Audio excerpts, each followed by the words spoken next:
So, to start the day right, eto po at kami ay magbe-breakfast po muna bago tayo mag-start ng aming activity. Swimming dito sa place na ito.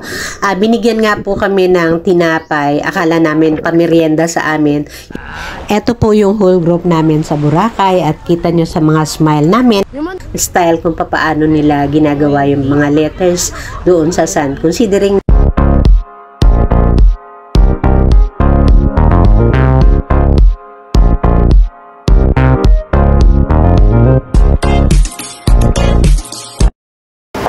magandang araw po mga ka-neighbors at magandang araw po sa ating lahat. For today, eto na po ang continuation na ating trip to Boracay. Marami pa po kaya antabayanan nyo lang. But before anything else, thank you po ulit sa pag-support nyo at sa pag-follow nyo sa channel namin. At doon po sa mga bagong napapadaan sa channel namin, salamat po sa pagbigay nyo rin ng support sa amin. At sana po ay nagugustuhan nyo yung mga contents ng video namin. Then, please don't forget to like and subscribe na rin po at yung notification bell. Paki-turn on nyo po palagi para kayo ay notified kapag may mga bago kaming uploads na video. Sige po, proceed na po tayo. So, to start the day right, eto po at kami ay magbe-breakfast po muna bago tayo mag-start ng aming activity for the day. Andito po kami sa Sea Salt Restaurant. Dito lang po ito nasa beachfront. At kasama po ito doon sa hotel accommodation, ang pre-breakfast nga po. And then, so ayan, mamimili na lang po kayo ng food na gusto nyong kainin. For as long as kaya nyong kainin, sige lang, mag-select na lang po dyan kung alin ang gusto nyo at prepared nyong kainin for breakfast. Sayang nga sana kung pwede nga lang sana mag-take out. At least, libre na yung food sa labas. While namamasyal, may foods na. Kaso hindi kailangan talaga i-consume mo lang dito sa loob ng resto.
So after nga po ng busog-lusog na na breakfast, eto na po kami sa hotel lobby at waiting na po kami sa masasakyan to meet po yung aming mga kasama doon sa port kung saan mag-i-start po kami mag-island hopping.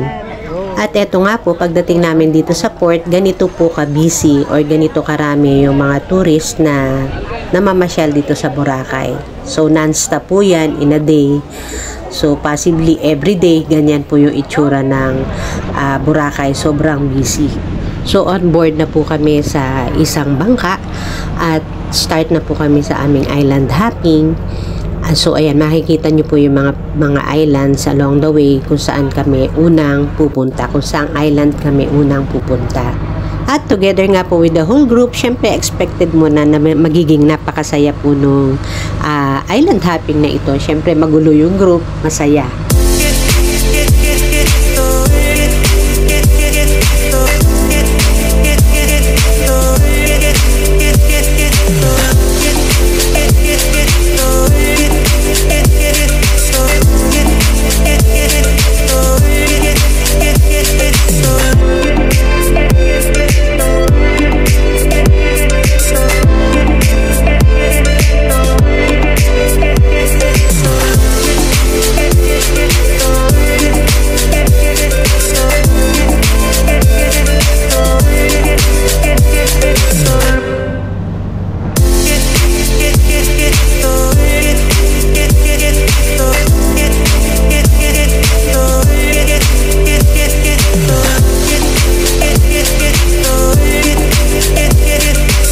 So from the bangka, eto nga po, nagland na po kami sa isang island kung saan makikita nyo yung crystal clear pa rin na tubig. Do yung buhangin niya hindi ganun ka powdery like doon sa pinuntahan nating isa sa beachfront. But syempre makikita natin hindi siya kumaga kalmado yung dagat. Pinili talaga ng tour guide na i-reroute yung aming island hopping doon sa mga places na hindi siya malakas yung alon. Kumbaga mayroon nga po kasing sama ng panahon, kaya doon sa ibang lugar kung saan doon naihip yung hangin, malakas yung mga alon. So pinili nila yung mga places, yung mga island na hindi ganon kalalaki yung alon. And after nga po ng short stay doon sa isang island na yon, ayan, on board na po ulit kami at pupunta na po kami sa ibang island.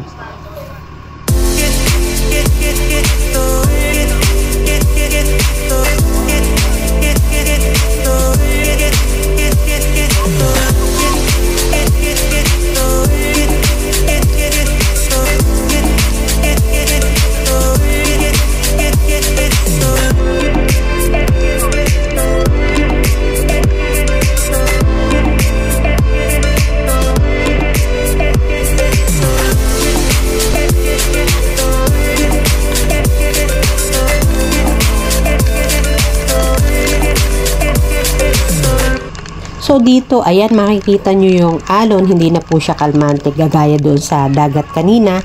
Medyo lumalaki na po siya at talagang very cloudy na po. At naranasan po namin yung ulan, init. Doon, papunta po doon sa island na isang pupuntahan pa namin.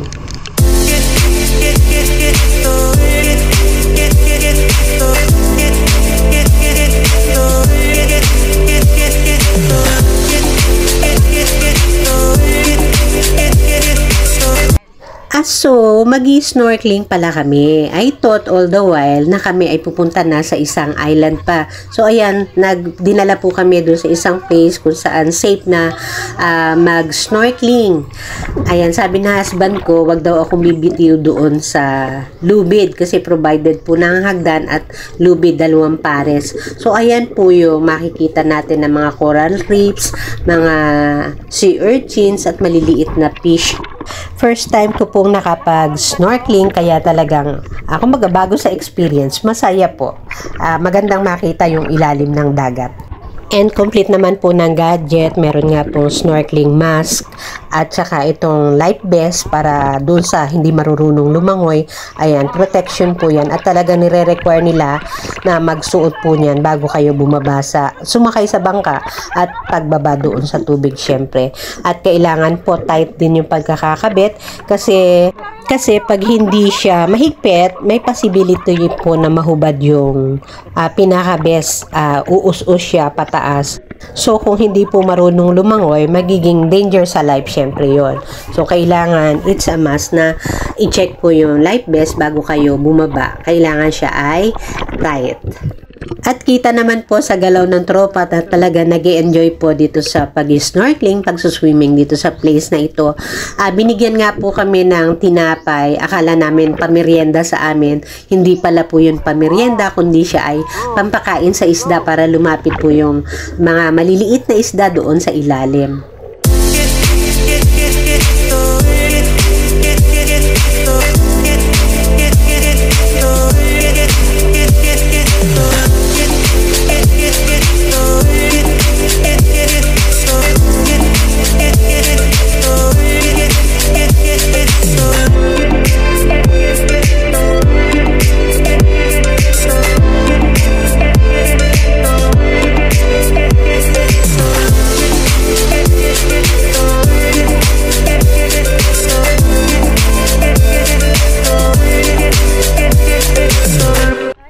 Medyo napabilis lang po yung akyat ko doon sa bangka because nakakita ko nung snake, sea snake, yung kulay black at saka kulay white. So, from there, akyat po agad ako doon sa bangka.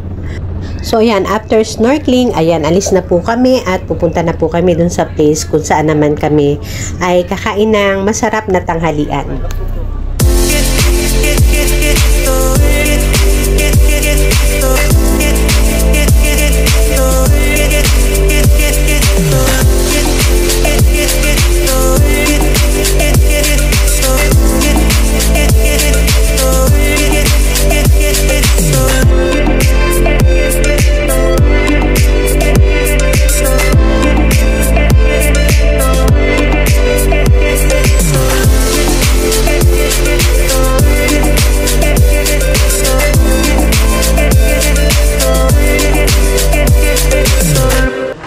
ayan, anlikain po ulit kami dito. So, busog-lusog na naman po kami. Sa bagay, medyo napagod po doon sa snorkeling. So, possibly marami ang makakain namin dito.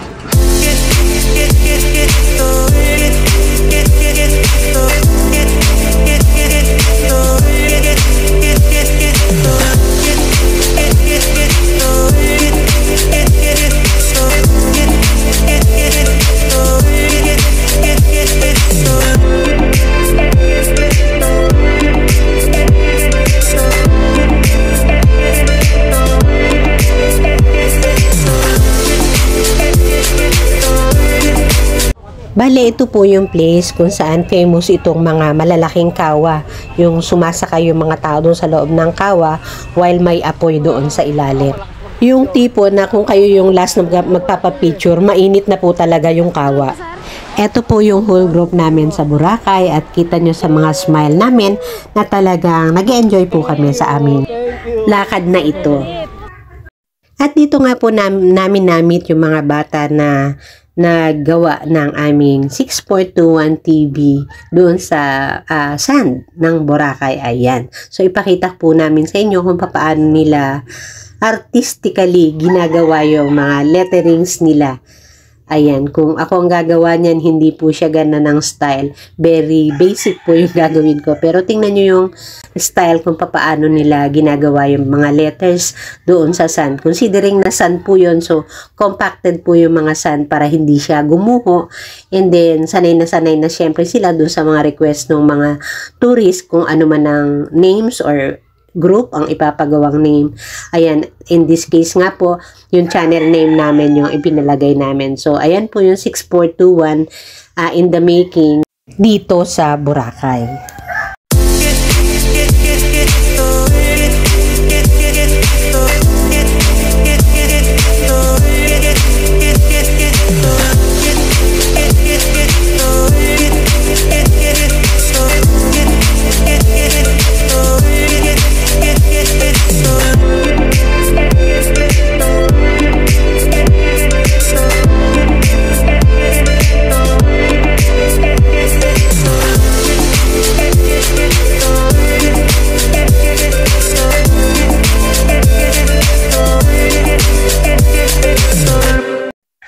So, after nga po na matapos yung lettering, so, eto naman po kami ni husband, picture taking naman po syempre.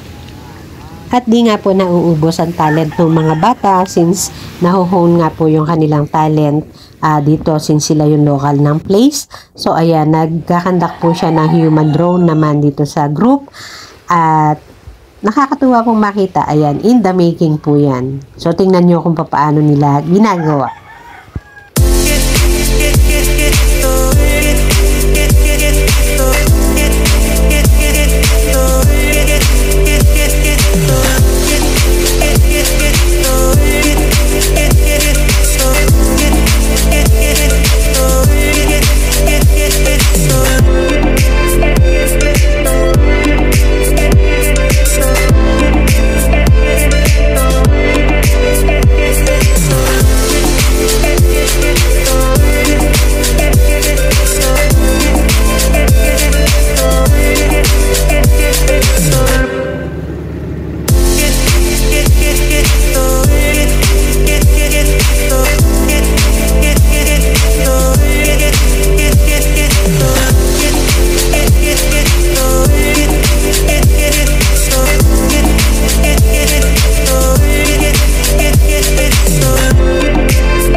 So after nga po ng aming short stay again dun sa island, ito na po on board na po kami at kami ay pabalik na dun sa place na aming tinitigilan because meron pa nga po kaming activity na susunod. So, nag-enjoy kami for the day sa aming lakad. Doon na-experience namin yung malaking alon, kalmanting alon, ulan, init doon sa tinatawid naming mga dagat. Pero talaga pong nakakatuwa, nakaka-enjoy at masaya po ang grupo sa lakad namin na ito.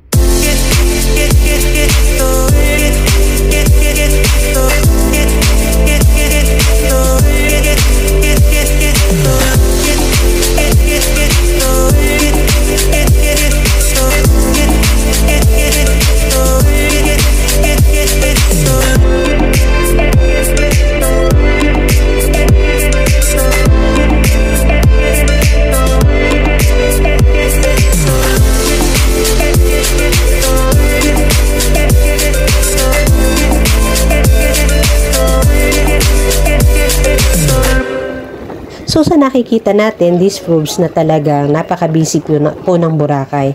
Since dun sa mga ports ay hindi magkamayaw yung mga tao sa dami ng pumupunta. Ayan, nakikita nyo sa dami ng vessels naman dito sa dagat na talagang non-stop po at talagang napaka-busy ng mga tao sa Boracay. So we can just imagine kung gaano naapektuhan ng pandemic yung mga tao dito sa Boracay. Considering na napakarami ng tourist na pumupunta, busy. So imaginein mo yung noong pandemic na walang makalabas, walang makapunta. So talagang pilay na pilay po ang kabuhayan dito during that time. So mabuti ngayon, ayan, nakikita naman natin na talagang maraming tao, so maraming trabaho.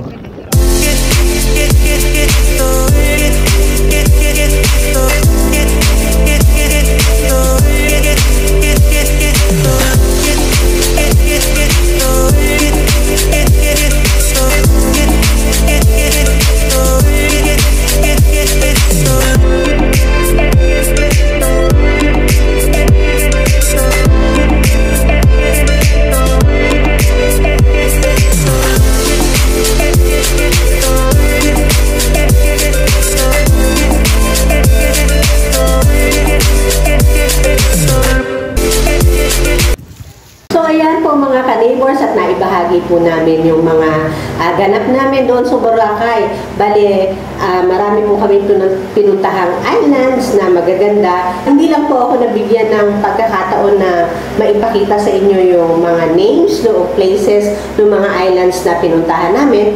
But the thing is, mai-share ko naman po sa inyo yung ganda ng mga places na yun. Okay, sige po, yan na lang po. And please don't forget to like and subscribe. Thank you po sa inyong panonood.